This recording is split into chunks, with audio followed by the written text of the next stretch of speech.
entonces el Gran Golfo es el Pacífico.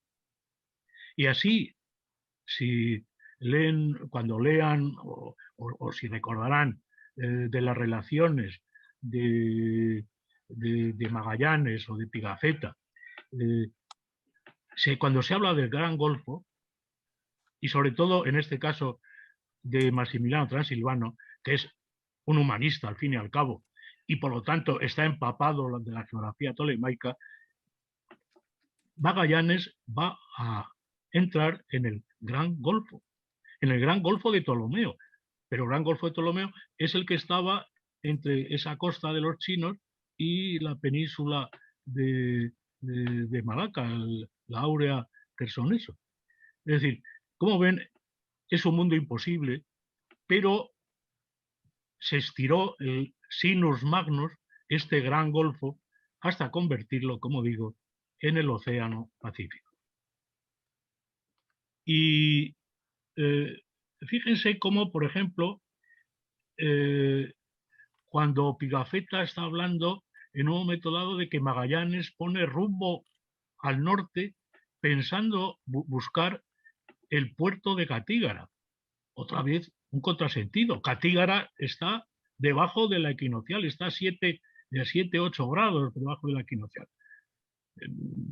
Y Magallanes en este momento ha salido ya al hemisferio norte.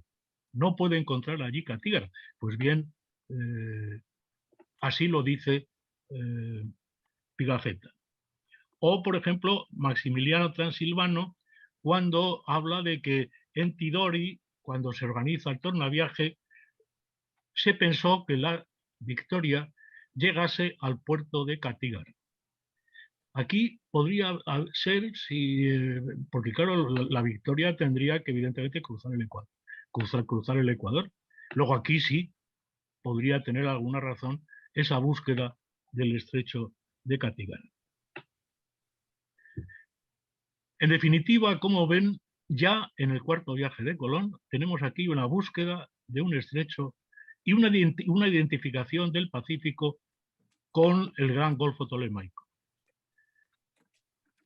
En 1505 ya se empieza a organizar una armada a la especiería, dicha así, una armada a la especiería, es decir, a las islas donde se daban las especies, que esas están, no es Ceilán que da canela, no, estas son las islas, el archipiélago de las Islas Malucas, o lo que entonces se conoció por el Maluco, simplemente.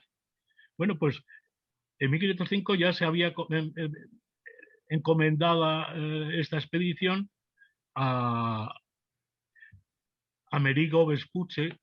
Me permitirán que a Vespucci o a Vespucci le llame Vespucci porque se nacionalizó y en definitiva como Vespucci lo conocían los españoles de la época.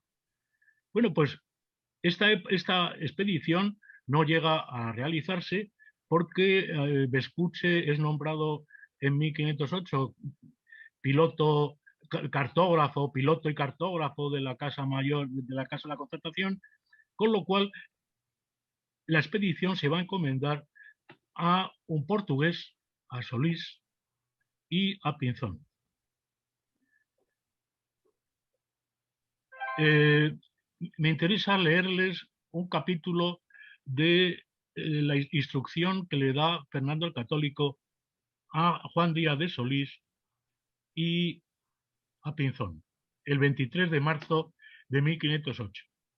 Les dice: no os habéis de detener en los puertos de tierra que así halláredes más tiempo de los días que a vos bastaren para tomarlo, y hubiéredes de menester, sino que brevemente vos despachéis y hagáis la navegación para descubrir aquel canal o mar abierto que principalmente habéis de descubrir y que yo quiero que se busque, y haciendo lo contrario seré muy deservido y lo mandaré castigar y proveer como a nuestro servicio cumpla. Es el viaje que tenemos en la foto siguiente, el viaje de Pinzón y de Solís, que es un viaje realmente portentoso en dos barcos. Vienen a repetir la navegación que había hecho Colón en su... es la que tienen en negro. Un poco más abajo tienen la que había hecho Cristóbal Colón antes. Pero como ven, lo que están intentando es buscar el paso, ese canal, ese estrecho que les permita llegar a las Indias. Ese estrecho, como ven, en primer lugar se busca por donde realmente se tenía que haber buscado, por el centro, por Mesoamérica, evidentemente. Es lo lógico. Todavía en la segunda década del siglo XVI se va a buscar ese estrecho justamente por donde después se construyó el canal. Pero evidentemente se vio muy pronto que aquello no daba resultado, por lo cual se desplazó a otro lugar la exploración. Pero hay antes un intermedio, y es un viaje frustrado de Juan Díaz de Solís, porque el rey católico, cuando los portugueses llegaron a conquistar Malaca en 1511, la corte española se alarmó muchísimo. Fíjense cómo estaban en mantillas los conocimientos geográficos que se llegó a pensar en España que, que Malaca, y por lo tanto la península de Malaca caían dentro de jurisdicción española. Eso es absolutamente absurdo. Pero, sin embargo, el rey católico se alarmó muchísimo y entonces mandó a Solís que hiciese un viaje en 1512 y le dijo que fuera a hacer la demarcación y poner los términos que pertenecían al reino de Castilla en el este. Es decir, otra vez un imposible, porque encontrar el meridiano en aquellos momentos era punto menos que imposible, a no ser que hubiera toda una serie de hechos favorables como eclipses, etcétera, etcétera, para medir exactamente la latitud. Cosa que en aquel momento era bastante difícil de medir si no había este tipo de fenómenos, eh, eh, sobre todo eclipses de luna. Colón hizo una medición de un eclipse de luna de latitud bastante acertada.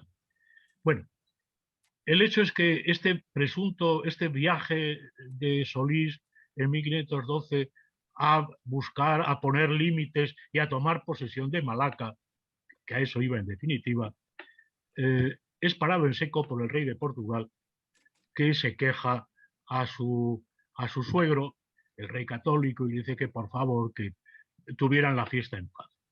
Todo queda entre familia, pues en fin, el viaje evidentemente no se hace. Y así se lo comunica a Solís. Se lo dice: al presente, yo he mandado suspender el dicho viaje por comunicarlo con el serenísimo rey de Portugal, muy caro y amado hijo. Era evidentemente sí su yerno, para que se haga de manera que la corona real de estos reinos ni la de Portugal reciba agravio. Pero ahora viene la segunda parte.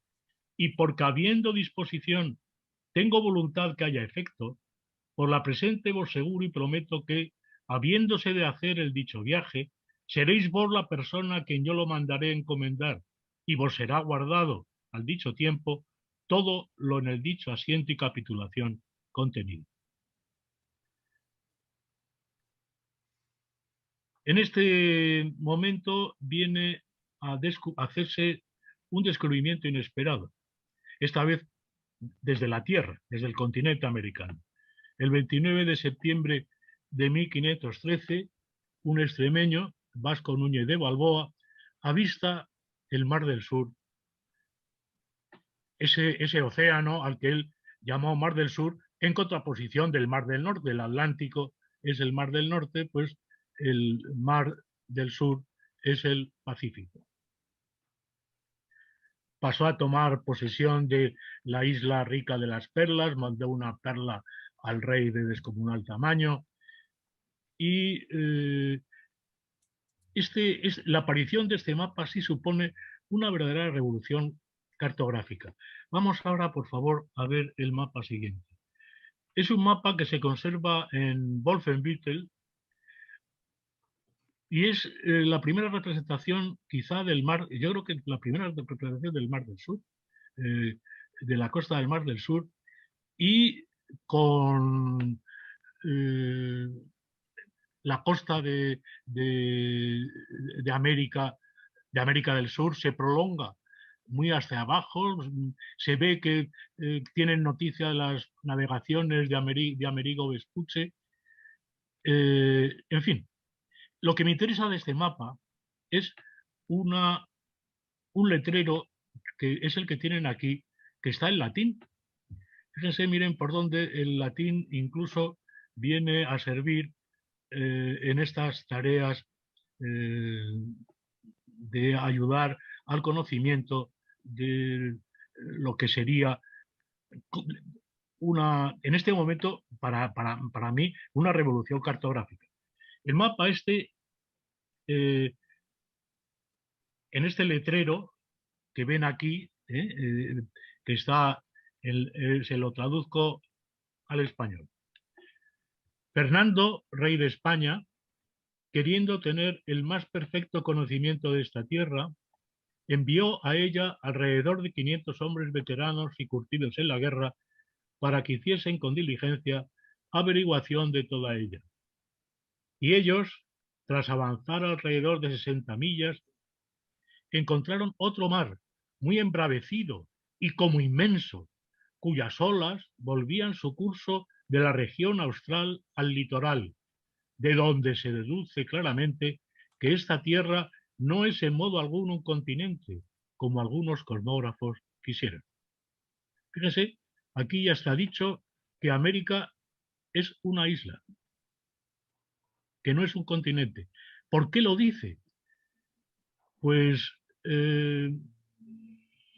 parece que lo que le sorprende es la corriente. Es la corriente. Efectivamente, sí, hay una corriente muy fuerte que costea toda la costa oeste de América del Sur y que impulsa a las naves hacia arriba. Por esta razón, cuando entraron por primera vez los corsarios en el Mar del Sur, los españoles en el virreinato se quedaron muy tranquilos pensando que los piratas no podían volver, porque únicamente tenían una oportunidad de hacer mal. Después, el propio curso de las aguas lo llevaban a la nave hacia arriba. De modo que se dejó un poco la custodia de la Mar del Sur, se dejó al mal tiempo existente en el estrecho de Magallanes y después a esta consideración de que los piratas únicamente pasarían una vez y que no volverían el propio pirata a volver atrás.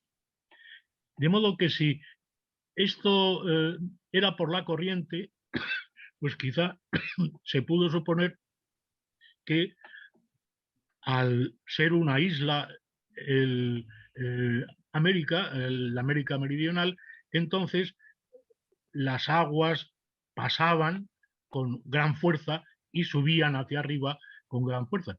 Es quizá la única explicación que yo le veo a esta idea de que el curso de las aguas demostraban que América era una isla. Pero en definitiva, aquí está dicho ya, América es una isla. Luego, si es una isla, en algún punto tiene que haber un estrecho. Y no deja de ser curioso que en un mapamundi del cartógrafo alemán Schöner, Johannes Schöner, en 1516, América estuviese terminado en un estrecho, es decir, que fuera una isla. Pero volvamos ahora a Portugal. Mientras tanto, en el reino portugués, la idea esta de todo lo que estaba cociendo en España, pues evidentemente también tenía repercusión en el reino de Uso. Y tenemos un manuscrito conservado en el archivo de los grandes banqueros, de los fúcares, en alemán, nos da noticia de un viaje hecho en 1514. Un viaje realmente fabuloso. Es don Nuno Manuel y otros armadores, luego volveré sobre este armador, eh, enviaron en 1514 dos naves a la costa de la América Meridional, la bordearon por 600 o 700 millas y llegaron a los 40 grados sur, donde a falta de vituallas tuvieron que volver porque ya no podían más. Pero al final de su navegación, esto es lo que eh, anunciaron en esta carta traducida al alemán, habían descubierto un cabo y un golfo que se supuso que era un estrecho y se divisió la tierra de al lado. A esas costas, dijeron estos navegantes portugueses, arribaban naves de hombres barbudos, que eran rubios, y vestidos como los europeos. Los portugueses, curiosamente, los identificaron con navegantes chinos. Había que tener realmente imaginación para identificar esos navegantes entrevistos en la imaginación con chinos. Pero ya estaba, había un estrecho, habían llegado a un cabo de donde se divisaba un estrecho y anunciaron una nueva incalculable. Es que desde aquel cabo hasta Malaca, y es de suponer que entonces, si hasta Malaca había 600 millas, habría menos a la especie iría, eh, ya estaba el viaje, era un viaje sencillo. Fíjense, aquí está otra vez en cierne el viaje de Magallanes. Y una cosa que nos interesa muy especialmente de este viaje es que uno de los armadores de este gran viaje que conocemos únicamente por esta copia de los conservada en el archivo de los Fúcares, fue un mercader de Burgos, Cristóbal de Haro. Cristóbal de Haro es el que va a financiar el viaje de Magallanes. O si no va a financiar, porque la va a financiar la corona, el que va a poner todo su apoyo para que el viaje salga adelante. Luego, imagínense, este hombre ya está pensando en 1514, Cristóbal de Haro, en alcanzar de alguna manera ese estrecho a la especiería. De modo que la noticia del hallazgo de la Mar del Sur y el avance de los portugueses, evidentemente, causaron un efecto inmediato en la corte española, que no podía quedarse cruzada de brazos mientras sus rivales le estaban comiendo el terreno. Y así, el 24 de noviembre de ese mismo año, de 1514, el rey católico encomendó a Juan Díaz de Solís otra nueva expedición. Y el objetivo de esta expedición es la siguiente, se lo voy a leer porque nada más claro que lo que dice el propio rey. Solís ha de ir a las espaldas de la tierra donde ahora está Pedrarias, mi capitán general y gobernador de Castilla del Oro, es decir, a donde está Panamá. Pedrarias es el fundador de Panamá, ¿no? Bueno, ir a las espaldas, es decir, ir donde está la tierra, esta, este mapa que estamos viendo ahora, ¿no? Ir a esa tierra, ir descubriendo por las dichas espaldas de Castilla del Oro 1700 leguas y más, si pudiéredes, contando desde la raya de la demarcación, que va por la punta de la dicha Castilla del Oro adelante de lo que no se ha descubierto hasta ahora, con tanto que no toquéis en cosa alguna de las tierras que pertenecen a la corona de Portugal, so pena de muerte, de perdimiento de bienes para nuestra cámara, porque nuestra voluntad es que lo asentado y capitulado entre estos reinos, en los reinos de Portugal, se guarden y cumplan eternamente. Dicho de otra manera, lo que se piensa es bordear la costa oriental de América, pasar por un estrecho a su costa occidental, ir siguiendo bordeando este litoral hasta Castilla del Oro y después de allí seguir recorriendo 1.700 o 1.800 leguas que estaban por descubrir.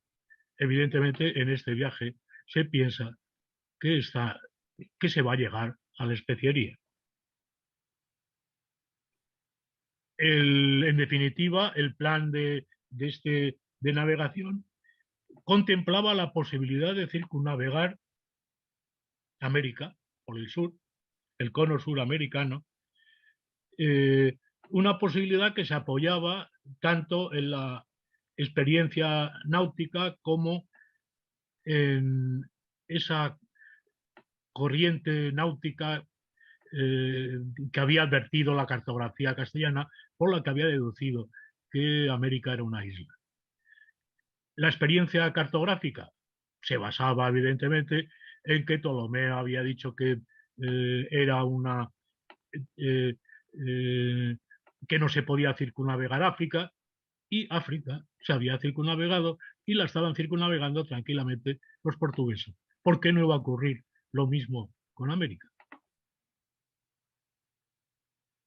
De modo que Solís se obligó a partir en septiembre de 1515 con una flotilla de 3 navíos, todos ellos pequeños, y una tripulación en total que sería unos 60 hombres. El coste de la armada se cifraba en unos 4.000 ducados. Las ganancias obtenidas se pensaba que se repartirían en 3 partes iguales, una para Solís, una para el monarca, otra para Solís y los armadores y una tercera para la tripulación. Pero con la llegada a Castilla del Oro, evidentemente no se había terminado el viaje. El rey le ordenó a Solís: escribidme largo y particularmente lo que pensáredes hacer de allí adelante. Es una pena que, bueno, evidentemente no sabemos lo que hubiese hecho Solís de haber llegado a Panamá. El caso es que murió el 20 de enero de 1516 en el Río de la Plata, en ese río al que dio nombre efímero, se llamó durante un tiempo Río de Solís, y allí acabaron estas esperanzas depositadas en aquel viaje. Aquí tienen dónde llegó Solís. Por lo menos el viaje demostró que ese no era el estrecho. Es decir, que había que buscar el estrecho todavía más abajo. Como pueden figurarse, cuando llega Magallanes a la corte castellana, se encuentra con que tiene ya el camino hecho. Es decir, que si no hubiera sido Magallanes, hubiese sido otro cualquiera. El viaje se iba a proyectar antes o después. Tuvo la suerte Magallanes de llegar en el momento oportuno, encontrarse después con otros apoyos en los que ahora no podemos entrar, como Cristóbal de Oro, o el apoyo de la colonia portuguesa en Sevilla, que contaba con un lobby portugués importantísimo, con la más alta nobleza del reino portugués afincada en Sevilla, y realmente, por lo tanto, ahora se puede comprender muy bien por qué Colón tardó 7 años en conseguir que su proyecto saliera a flote, mientras que Magallanes en menos, en un mes, cuando se presentó en la corte, en días, logró sacar adelante su proyecto. Y ahora pues estoy a su disposición si alguien quiere hacerme una preguntas o ha quedado algún punto oscuro o, en fin, lo que quiera.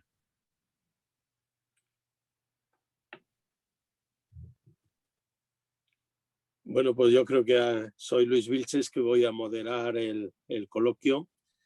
Yo creo que ha sido una conferencia interesantísima, porque la verdad es que ya llevamos, afortunadamente, y gracias al esfuerzo de Eduardo Boix sobre todo, pues una colección de conferencias y de puntos de vista que yo creo que nos van dando la enorme amplitud que esta problemática relacionada con la circunnavegación ha traído consigo. Pero la visión que hoy nos ha dado Juan, por lo menos a mí, yo supongo que a todos vosotros, pues la verdad es que nos ha dado con una amplitud enorme tanto el tema de los antecedentes de Magallanes, todo el background que aprovechó de la experiencia de Colón, de Solís, etcétera, para luego terminar llegando al éxito de poder plantear por lo menos la salida. Y luego, pues la mala fortuna que tuvo de fallecer en su intento y que el Cano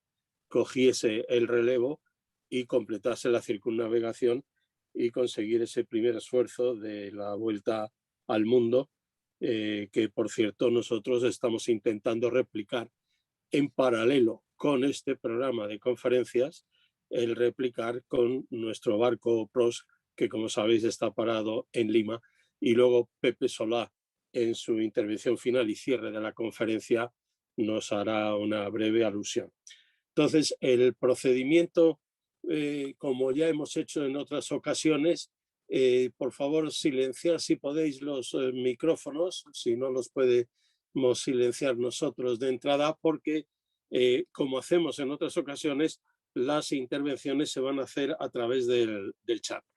Es decir, que las preguntas que surjan, yo las voy a ir clasificando y organizando y se las voy a ir trasladando a Juan como ponente para que nos las vaya respondiendo.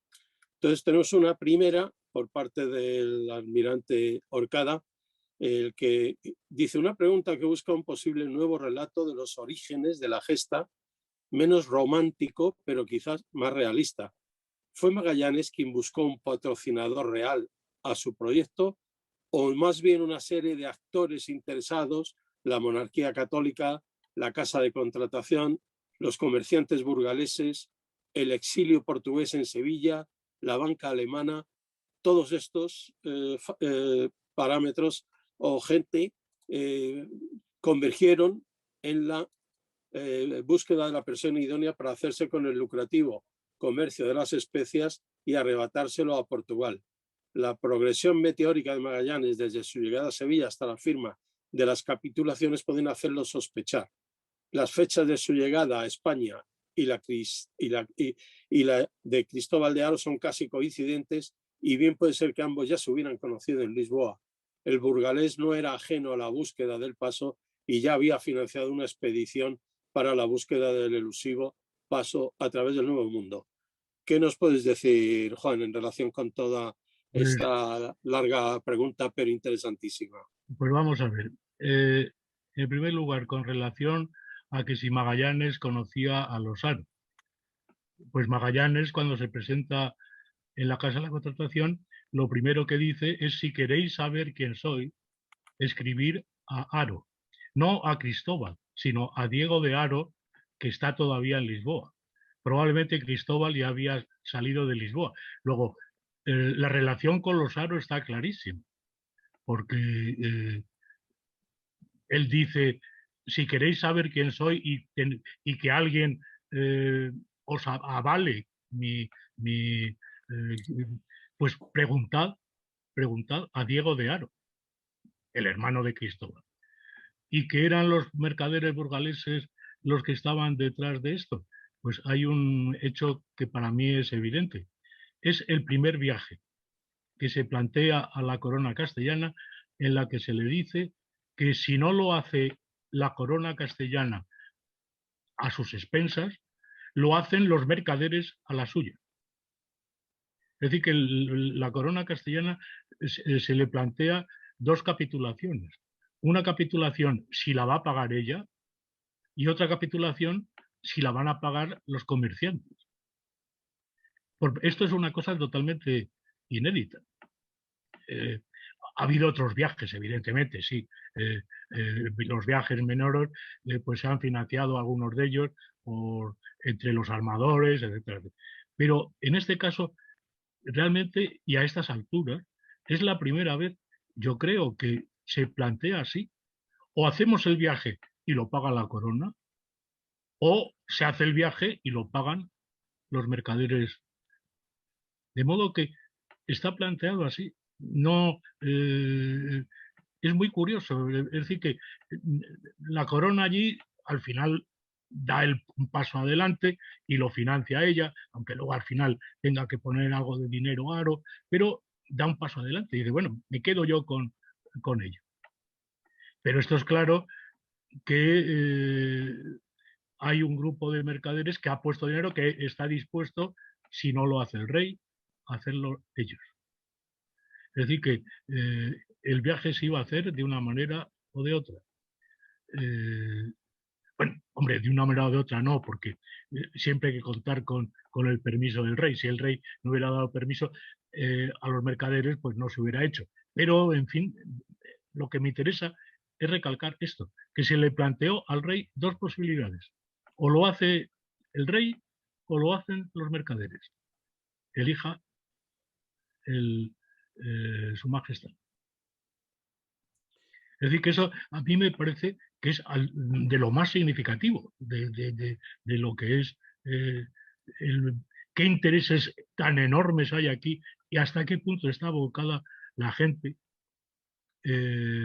un capital, lo que llamaríamos el capital, está interesado en ese viaje.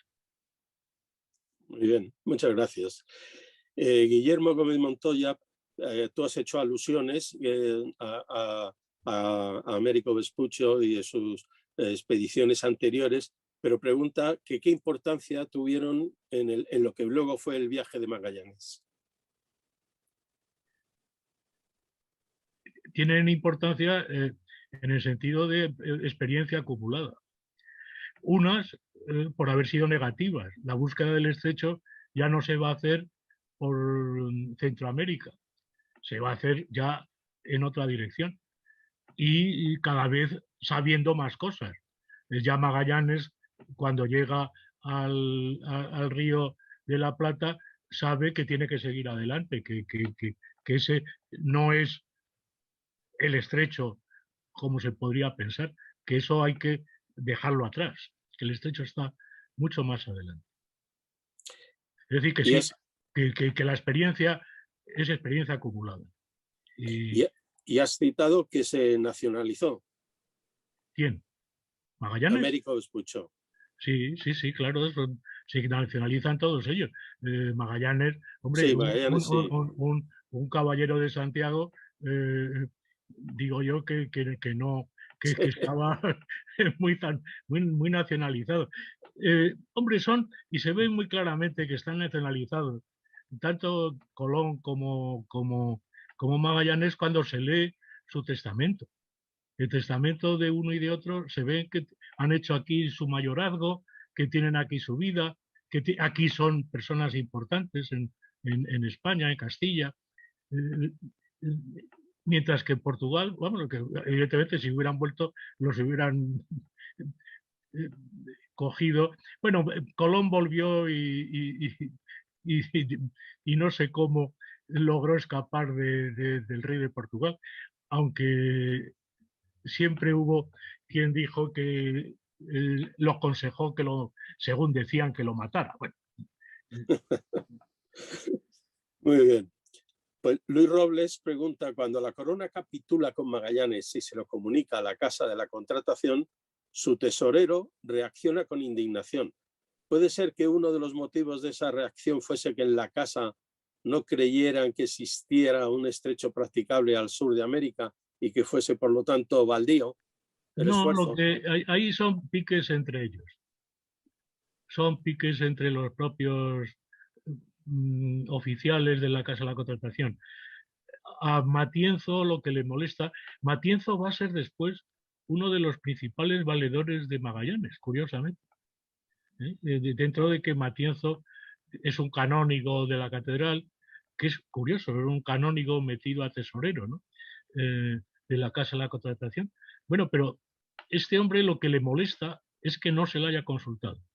Que Aranda, Juan de Aranda, el factor de la Casa de la Contratación, haya como secuestrado a a Magallanes y a Faleiro, los haya secuestrado y se los haya quedado para él, para, por otra parte, hacer su agosto, porque capituló con ellos que le dieran ese tanto por ciento de las ganancias que se obtuvieran del viaje. De modo que Aranda iba a su provecho y eso indigna a Matienzo. Pero después, ¿no? Realmente Matienzo va a ser después uno de los albaceas, si no recuerdo mal, de Magallanes, y cuando ese motín que hay en Sevilla, cuando él pone sus armas y la gente se cree que ha puesto las armas del rey de Portugal y se amotina al pueblo e intentan punto menos que, que, que acuchillarlo. Bueno, pues Matienzo es el que salva a Magallanes y que el que pone ahí un poco de orden en todo ese guirigay. De modo que en ese momento Matienzo se indigna por haber sido dejado de lado, siendo él el oficial de la Casa de Tratación más antiguo que Recalde y más antiguo que Aranda, que acababa de casi entrar en la Casa de la Contratación. Y Matienzo era desde los comienzos. Muy bien. Miguel García Martín, nuestro gran valedor, por cierto, en las escalas del PROS en Brasil, pregunta un dato más bien técnico que histórico. ¿Cuál es la equivalencia en millas de 1.700 leguas?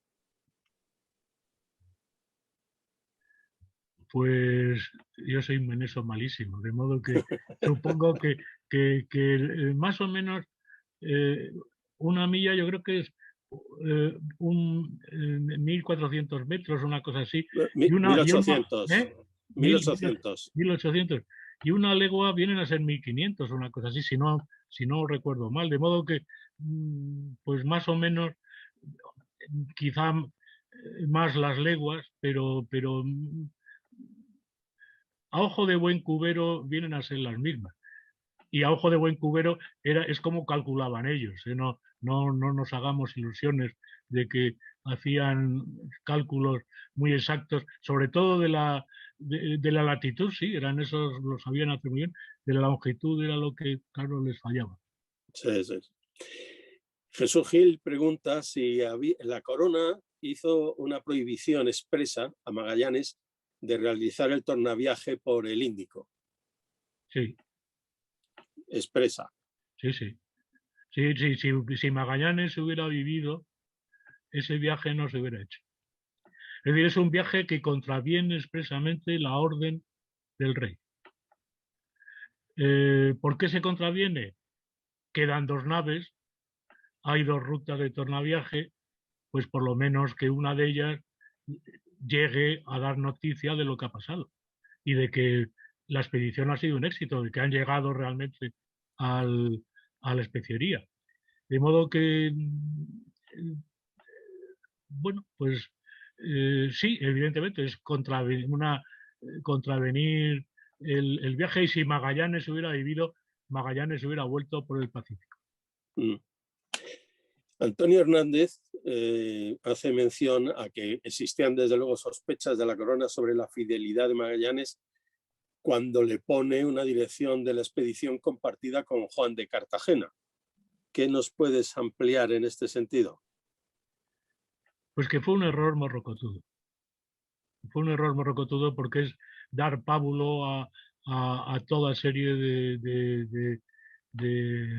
no puede haber, ya lo decía Homero, que no es buena cosa muchos gobernantes, eh, que gobiernen muchos o que haya muchos jefes. No, tiene que haber un solo jefe en una expedición, tiene que haber un solo jefe.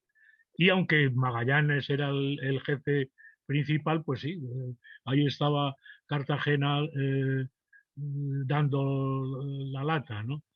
Y la verdad es que, bueno, pues ocurrió así, pero evidentemente hay que pensar, Magallanes hace una pequeña purga eh, en su tripulación, pero en el mismo sitio le ocurrió a Drake en la primera vuelta al mundo, que tuvo también una insubordinación y la insubordinación se salda con la muerte de uno de sus oficiales.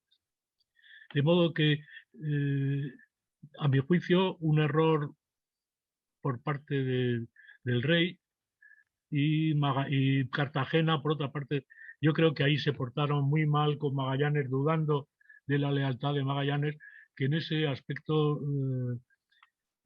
fue realmente acrisolada. Cosa que no se puede decir del Cano, por cierto. El Cano tuvo una actuación en ese momento, en el momento del motín, muy activa y muy tremenda. Muy bien. Cosa que, por otra parte, le pudo costar al Cano la dirección de de la siguiente armada, la especiería, que no fue como capitán general, sino como lugarteniente. Muy bien. Braulio Vázquez pregunta, en vista de la cartografía conocida en el momento y de que Magallanes conocía por su amigo Francisco Serrano que las Molucas estaban sobre la equinoccial, ¿por qué crees que Magallanes se dirigió en el Pacífico más al norte, de modo que se topó con las Filipinas? Pues eso es una de las cosas que me gustaría saber a mí.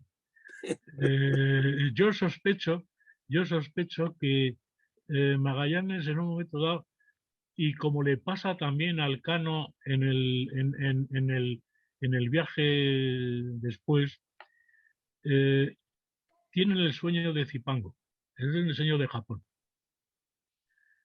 Y entonces, ese ir al norte, pues a ver si encuentran ese Japón del que tanto se había hablado. Ajá. Muy bien. Bueno, aquí hay varias disertaciones o afirmaciones en el chat sobre el problema planteado por Miguel con respecto al tema de la legua y las millas. Y yo me voy a ceñir a la autoridad que le da al almirante Orcada su opinión y el resumen de lo que han dicho, porque han intervenido 4 o 5, es de que 1.700 leguas corresponden a 5.100 millas náuticas. Lo digo para evitar, digamos, mayores errores. Bueno, en relación también con todo esto, se entiende, vamos, aunque lo has tocado algo en tu presentación, pero ¿habían llegado ya naves portuguesas a la especiería? Pues por lo menos habían intentado llegar. Sí, en 1511 se hace una expedición desde Malaca a la especiería, pero esa expedición curiosamente no llega. No llega. Sí, tenemos un cartógrafo, Raúl Rodríguez, que hace una serie de mapas de la especiería, de las islas de las especies, bastante bien hechos, pero esos mapas están hechos sobre mapas de pilotos malayos. No están hechos sobre mapas, vamos, por propia visión del terreno. Pero en cambio, uno de los barcos de esta expedición de 1511 naufraga y sí llega al Maluco el amigo y quizá pariente, como decía Pigafetta, de Magallanes, que es Juan Serrano. Y Juan Serrano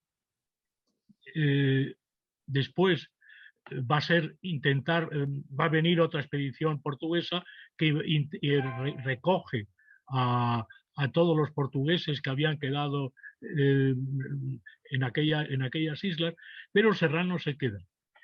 Y sin embargo, él da cartas para toda una serie de personas, como cuenta João de Barros, y entre ellas, estas cartas se encuentra alguna para Magallanes. Y de ahí es que probable que Magallanes pensara que las Molucas estaban más cerca de lo que realmente estaban. Es decir, que estos viajes tremendos con el naufragio, que llegan destrozados, llegan que no sabe cómo al Maluco, probablemente este viaje tan accidentado y tan largo hizo exagerar a Serrao la distancia que había recorrido, con lo cual es probable que él le dijera después a Magallanes que estas islas se encontraban también no en la jurisdicción del rey de Portugal, sino en la jurisdicción del rey de España. De modo que eso también es uno de los argumentos utilizados por Magallanes en la corte. Pero claro, es que en la corte, como dije antes, se había llegado a pensar que Malaca caía dentro de la raya española, del área española, ¿no? Bueno, pero en fin, eso sí es importante desde este punto de vista, y después también recalcar que ya en 1510 se había publicado un viaje de un italiano, de Ludovico de Bartemà, un boloñés, que había estado en la especiería. Y en estas da en este viaje, escrito en italiano, da toda una serie de indicaciones sobre las islas, las islas del Clan. Y para que se hagan una idea hasta qué punto este viaje interesó después, Partido Magallanes va a ser publicado, va a ser traducido al castellano y publicado en Sevilla, creo que en 1521 o 2021, para que vean hasta qué punto interesa todo esto del sudeste asiático, esas islas que ha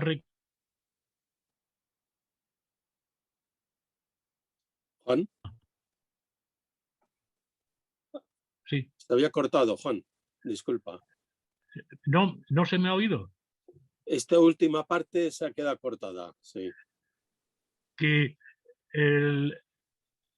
se tradujo al castellano, sí, y se editó en Sevilla en 1520 o 21, no me acuerdo ahora mismo si era el 20 o 21. Un libro muy bonito, hecho por Kronberger, el gran editor alemán establecido, afincado aquí en Sevilla, y realmente es un libro muy bonito, este de Bartemà, que se edita juntamente también con otra reedición del Marco Polo en la traducción de Santaella. Muy bien. Bueno, pues yo creo, voy a repasar, pero me parece que hemos cubierto, y yo creo que ha sido interesantísima, tanto tu ponencia inicial como las preguntas que han surgido y las respuestas que nos has aportado. Así que ahora le paso la palabra para ya terminar a José Solá como presidente de ACNIE para que recapitule y cierre esta conferencia. Juan, muchísimas gracias. Muchísimas gracias a todos y queridos amigos, que disfrutéis mucho de los viajeros españoles que realmente, y leer las relaciones, que bien se lo merecen. Venga, Pepe, todo tuyo. Gracias, Luis. Pues muchas gracias, profesor Gil, por tan interesante y excelente exposición.